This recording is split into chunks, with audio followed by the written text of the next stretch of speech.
ನರೇಂದ್ರ ಮೋದಿ ಅವರು ಹೈದರಾಬಾದ್ನಲ್ಲಿ petrol diesel ಮಿತವಾಗಿ ಬಳಕೆ ಮಾಡಿ ಚಿನ್ನವನ್ನ ಸ್ವಲ್ಪ ದಿನಕ್ಕೆ ಕೊಳ್ಳಕ್ ಹೋಗ್ಲೇಬೇಡಿ, ಮುಂದೂಡಿಕೆ ಮಾಡಿ, ಅಂದ್ರೆ ಹೂಡಿಕೆ ಮಾಡೋದಿದ್ರೆ ಈಗ ಮಾಡಕ್ ಹೋಗ್ಬೇಡಿ ಅನ್ನುವಂತಹ ವಿಚಾರಗಳನ್ನ ಪ್ರಸ್ತಾಪ ಮಾಡಿದ್ದೇ ತಡ ದೇಶವಾಸಿಗಳಲ್ಲಿ ಆತಂಕ ಶುರುವಾಗಿದ್ದು ಏನಾಗ್ತಾ ಇದೆ ದೇಶದಲ್ಲಿ ಅಂತ.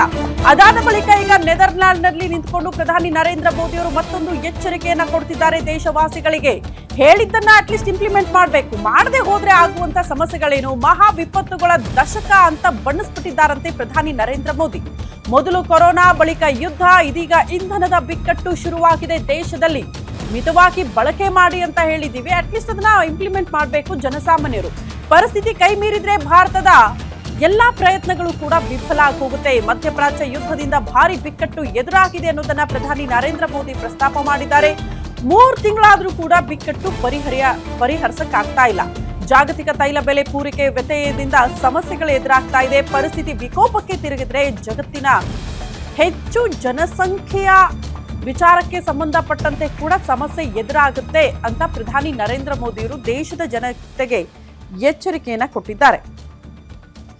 ಕೊಲ್ಲಿ ರಾಷ್ಟ್ರಗಳ ಮಧ್ಯೆ ಯುದ್ಧ ನಿಂತು ಬಿಟ್ಟಿದ್ರೆ ಇಷ್ಟೆಲ್ಲ ಸಮಸ್ಯೆಗಳು ಭಾರತಕ್ಕೆ ಆಗ್ತಾ ಇರಲಿಲ್ಲ. ಬರೀ ಭಾರತ ಮಾತ್ರ ಸಂಕಷ್ಟದಲ್ಲಿದೆಯಾ? ಇಲ್ಲ, ಬಹುತೇಕ ಎಲ್ಲಾ ದೇಶಗಳಿಗೂ ಕೂಡ ಈ ತೈಲ ಸಾಗಾಟ, LPG ಸಾಗಾಟ ನಿಂತು ಹೋಗಿರೋದ್ರಿಂದ ಸಮಸ್ಯೆಗಳು ಆಗ್ತಾನೆ ಇದೆ.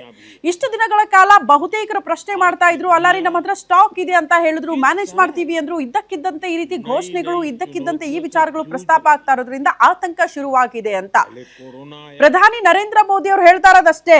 ಸ್ಟಾಕ್ ಇದೆ ಅಂತ ಹೇಳಿದ್ದು ಆಲ್ರೆಡಿ ಎಲ್ಲ ಕಡೆ ಸಪ್ಲೈ ಆಗ್ತಾ ಇದೆ. ಬಟ್ ಹಿಂಗೆ ಮುಂದುವರೆದ್ರೆ ಪರಿಸ್ಥಿತಿ, ನಾವು ಮಿತವಾಗಿ ಬಳಕೆ ಮಾಡದೆ ಹೋದ್ರೆ ಸಮಸ್ಯೆಗಳು ಖಂಡಿತ ಆಗುತ್ತೆ ದೇಶದಲ್ಲಿ ಅಂತ. ಪೆಟ್ರೋಲ್ ಡೀಸೆಲ್ಗೆ ಅಭಾವ ಖಂಡಿತ ಎದುರಾಗುತ್ತೆ. LPG ಗ್ಯಾಸ್ ಸಿಲಿಂಡರ್ಗಳು ಸಿಗದೆ ಪರದಾಟ ಈಗೇನಾಗ್ತಾ ಇದೆ, ಅದು ಮುಂದುವರೆದ್ರೂ ಕೂಡ ಆಶ್ಚರ್ಯ ಪಡಬೇಕಾಗಿಲ್ಲ. ಪ್ರಧಾನಿ ನರೇಂದ್ರ ಮೋದಿ ಅವರ ಮಾತು ಒಂದ್ಸಾರಿ ಕೇಳಿಸ್ಕೊಳ್ಳಿ. तो पूरी मानवता को उसका फायदा होता है, लेकिन आज मानवता के सामने अनेक बड़ी चुनौतियां भी है. आज की दुनिया किस तरह नई नई चुनौतियों से जूझ रही है. पहले कोरोना आया, फिर युद्ध होने शुरू हो गए, और अब आज की एनर्जी क्राइसिस है. ये दशक दुनिया के लिए आपदाओं का दशक बन रहा है. हम सभी देख रहे हैं, अगर ये स्थितियां तेजी से नहीं बदली गई तो बीते अनेक दशकों की उपलब्धियों पर पानी फिर जाएगा. दुनिया की बहुत बड़ी आबादी फिर से गरीबी के दलदल में चली जाएगी. साथियों, ऐसी वैश्विक परिस्थितियों में आज दुनिया रेजिलिएंट सप्लाई चेन ಈ ಬಗ್ಗೆ ಮತ್ತಷ್ಟು ಡೀಟೇಲ್ಸ್ ಅನ್ನ ಕೊಡ್ತಾ ಹೋಗ್ತಾರೆ ನಮ್ಮ ಡಿಜಿಟಲ್ ಎಡಿಟರ್ ದಿಲೀಪ್ ನೇರ ಸಂಪರ್ಕದಲ್ಲಿ ಜಾಯಿನ್ ಆಗ್ತಿದ್ದಾರೆ. ದಿಲೀಪ್, ಮತ್ತೆ ದೇಶವಾಸಿಗಳಿಗೆ ಆತಂಕ ಸೃಷ್ಟಿ ಮಾಡುವಂತಹ ವಿಚಾರಗಳನ್ನ ಪ್ರಧಾನಿ ನರೇಂದ್ರ ಮೋದಿ ಅವರು ಪ್ರಸ್ತಾಪ ಮಾಡ್ತಿದ್ದಾರೆ. ಈ ಹಿಂದೆ ಮಿತವಾಗಿ ಬಳಕೆ ಮಾಡಿ ಅಂತ ಹೇಳಿದ್ರು, ಇನ್ನ ಮುಂದೆ ದೇಶಕ್ಕೆ ಬಡತನ ಅನ್ನುವಂತಹ ವಿಚಾರವನ್ನ ಪ್ರಸ್ತಾಪ ಮಾಡ್ತಿದ್ದಾರೆ. ಯಾಕಿಂಗೆ? ಬರೀ ಕೊಲ್ಲಿ ರಾಷ್ಟ್ರಗಳ ಮಧ್ಯದ ಯುದ್ಧ ಮಾತ್ರ ಇದಕ್ಕೆ ಕಾರಣನಾ, ಅಥವಾ ಏನಾದ್ರೂ ಕಾರಣ ಇದೆಯಾ ಅನ್ನೋದು ಪ್ರಶ್ನೆ.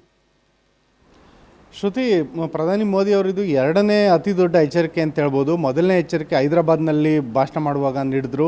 ಏನಂದರೆ ದೇಶವಾಸಿಗಳು ಪೆಟ್ರೋಲ್ ಮತ್ತು ಡೀಸೆಲ್ ಬಳಕೆಯನ್ನು ಕಡಿಮೆ ಮಾಡಬೇಕು, ಸಾರ್ವಜನಿಕ ಸಾರಿಗೆಯನ್ನು ಬಳಸಬೇಕು, ಮತ್ತು ಚಿನ್ನ ಬೆಳ್ಳಿ ಖರೀದಿಯನ್ನು ಕಡಿಮೆ ಮಾಡಬೇಕು ಅಂತ. ಯಾಕೆಂದರೆ ಈ ಮೂಲಕ ಅಂತಾರಾಷ್ಟ್ರೀಯ ಏನು ವಿನಿಮಯ ನಿಧಿ ಇದೆ, ಫಾರೆಕ್ಸ್ ಅಂತ ಕರಿತೀವಿ, ಫಾರಿನ್ ರಿಸರ್ವ್ ಫಂಡ್, ಅಂತಾರಾಷ್ಟ್ರೀಯ ವಿನಿಮಯ ನಿಧಿ, ಆ ನಿಧಿಯನ್ನು ಉಳಿಸ್ಬೇಕು ಅಂತ. ಯಾಕೆಂದರೆ ಯುದ್ಧ ಆರಂಭಕ್ಕೂ ಮೊದಲು, ಅಂದರೆ ಇದೇ ವರ್ಷ ಫೆಬ್ರವರಿ ತಿಂಗಳಲ್ಲಿ ಪ್ರತಿ ಬ್ಯಾರಲ್ ಕಚ್ಚಾ ತೈಲದ ಬೆಲೆ $60 ಇತ್ತು. ಇದೀಗ ಅದೇ ಕಚ್ಚಾ ತೈಲದ ಬೆಲೆ $120 ಹೆಚ್ಚಾಗಿದೆ. ಅಂದರೆ 1 to ಡಬಲ್ ಆಗಿದೆ ಕಚ್ಚಾ ತೈಲ ಬೆಲೆ. ಇಷ್ಟಾದರೂ ಕೂಡ ದೇಶದಲ್ಲಿ ಪೆಟ್ರೋಲ್ ಮತ್ತು ಡೀಸೆಲ್ ದರ ಕೇವಲ ಇದೀಗ $3 ಮಾತ್ರ ಜಾಸ್ತಿ ಮಾಡಲಾಗಿದೆ. ಅದೇ ಬೇರೆ ದೇಶಗಳಿಗೆ ಕಂಪೇರ್ ಮಾಡಿದ್ರೆ, ಅಂದರೆ ಅಮೆರಿಕ ಮತ್ತು ಯುರೋಪ್ ರಾಷ್ಟ್ರಗಳಿಗೆ ಕಂಪೇರ್ ಮಾಡಿದ್ರೆ, ಯಾವಾಗ ಯುದ್ಧ ಆರಂಭ ಆಯಿತು ಮಾರ್ಚ್ ತಿಂಗಳಲ್ಲೇ ಅಲ್ಲಿನ ಒಂದು ಪೆಟ್ರೋಲ್ ಮತ್ತು ಡೀಸೆಲ್ ಮತ್ತು ಗ್ಯಾಸ್ ದರಗಳೇನಿತ್ತು ಅದರಲ್ಲಿ 30% ಏರಿಕೆ ಕಂಡು ಬಂದಿದೆ. ಅಂದರೆ ಇದು ಕೇವಲ ಭಾರತ ಮಾತ್ರ ಅಲ್ಲ, ಅಂತಾರಾಷ್ಟ್ರೀಯ ಮಟ್ಟದಲ್ಲಿ ತೈಲ ಬೆಲೆ ಏರಿಕೆಯಿಂದ ಭಾರಿ ಹೊಡೆತ ಬೀಳ್ತಾ ಇದೆ.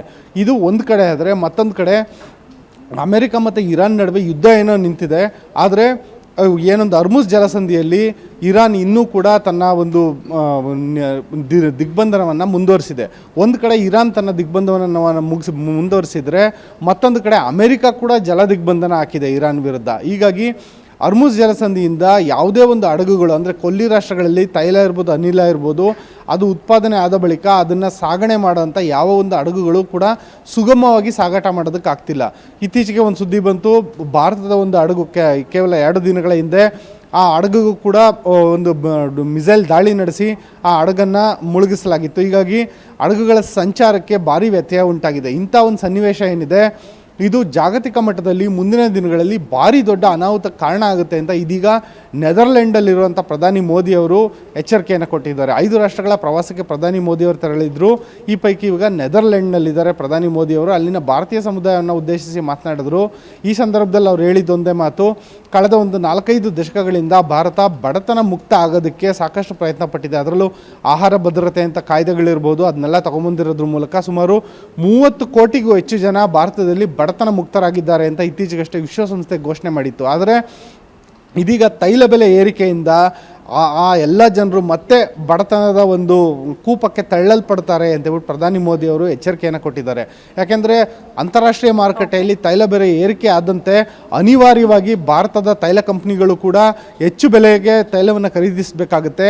ಆ ಒಂದು ಹೊರೆ ನೇರವಾಗಿ ಜನರ ಮೇಲೆ ಬೀಳುತ್ತೆ. ಯಾವಾಗ ತೈಲ ಬೆಲೆ ಏರಿಕೆ ಆಗುತ್ತೆ ಆವಾಗ ಎಲ್ಲ ಅಗತ್ಯ ವಸ್ತುಗಳ ಬೆಲೆ ಕೂಡ ಹೆಚ್ಚಳ ಆಗುತ್ತೆ.